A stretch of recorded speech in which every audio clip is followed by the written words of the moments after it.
each would say to it.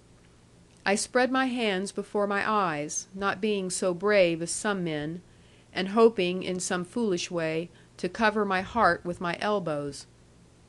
I heard the breath of all around, as if my skull were a sounding board, and knew even how the different men were fingering their triggers; and a cold sweat broke all over me, as the colonel, prolonging his enjoyment, began slowly to say, "Fire."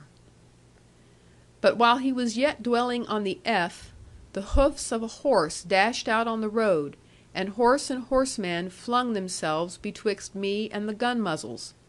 So narrowly was I saved that one man could not check his trigger; his musket went off, and the ball struck the horse on the withers, and scared him exceedingly.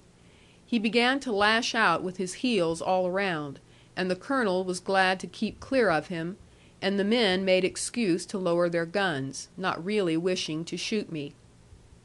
"How now, Captain Stickles?" cried Kirke, the more angry because he had shown his cowardice. "Dare you, sir, to come betwixt me and my lawful prisoner?"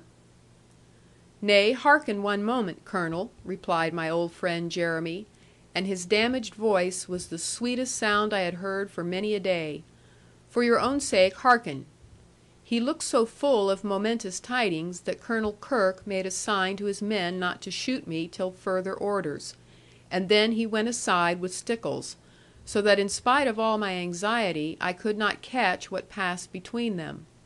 But I fancied that the name of the Lord Chief Justice Jeffreys was spoken more than once, and with emphasis and deference.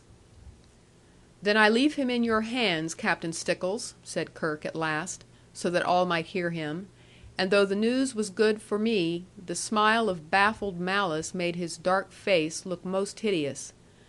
"And I shall hold you answerable for the custody of this prisoner."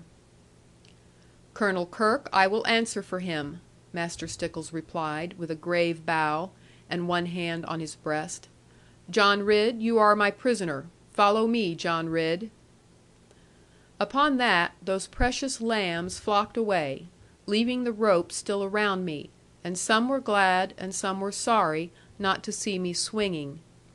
Being free of my arms again, I touched my hat to Colonel Kirke, as became his rank and experience; but he did not condescend to return my short salutation, having espied in the distance a prisoner, out of whom he might make money.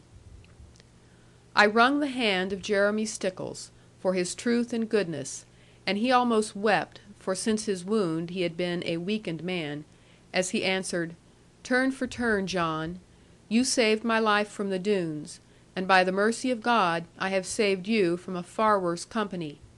Let your sister Annie know it." End of chapter 65. Recording by Michelle Harris.